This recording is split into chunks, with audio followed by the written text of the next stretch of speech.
For Kwame Kilpatrick on hold. How long it will be delayed. Donations to the governor's Nerd Fund are down big time, but secrecy? Well, that's at an all-time high. See what we've uncovered tonight. Tonight, the 7 Action News investigators are holding Governor Rick Snyder to a high standard. His standard, in fact. Yeah, the governor promised to be open and accountable, but he's also taking in huge amounts of money from donors that he'd really like to keep a mystery. Investigator Ross Jones first to expose the governor's best-kept secret, and tonight, Ross is leading the way with brand new information. Ross. Stephen, Carolyn, good evening. After Governor Snyder took office, he promised to make Michigan a national leader in open government. And very quickly, 2 words became some of his favorite. Accountability and transparency. Accountability and transparency. Accountability and transparency. In the governor's Nerd Fund, you won't find either. That's because the nonprofit, which stands for New Energy to Reinvent and Diversify, can take in and spend as much money as it wants, all in secret. In effect, it's almost a shadow portion of the government. Unlike Snyder's campaign fund, where donors need to be disclosed, donations to the Nerd Fund are hidden from public view.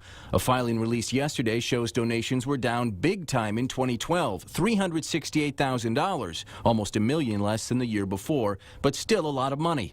Money that the fund says will promote the common good and general welfare of the state of Michigan. That could be anything.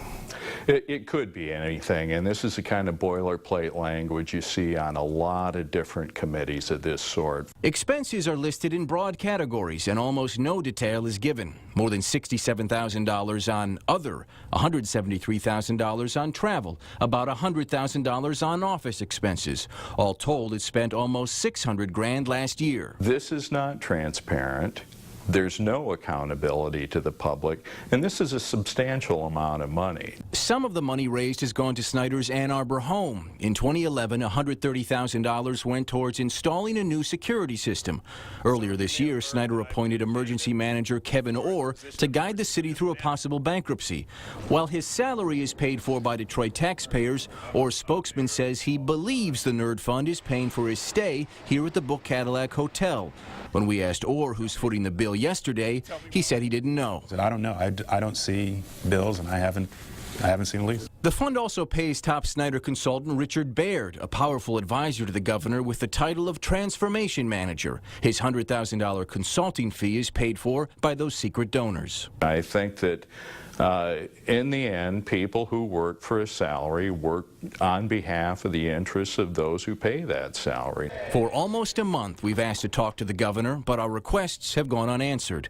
This week, he's traveling in the Upper Peninsula. His spokeswoman said that Snyder may talk to us in the future, but insists that the fund has nothing to hide. People who make contributions to organizations like this aren't doing so for selfless reasons. They've got some kind of an agenda of their own. They're looking at this committee as a vehicle to advance their agenda.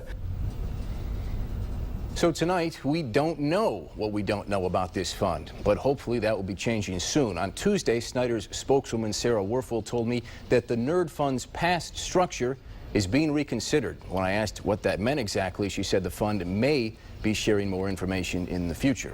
So we'll see. Sounds like the early stages of the Kilpatrick Civic Fund when we were just learning about that ended up getting him in so much trouble. Kwame Kilpatrick had one, Robert Ficano had one, Charles Pugh had one. Some of those don't exist now because of the controversies. Some now disclose donors, and this one has some questions of its own. All right, so we may find out in the future. I hope we do. All right, thanks, Ross.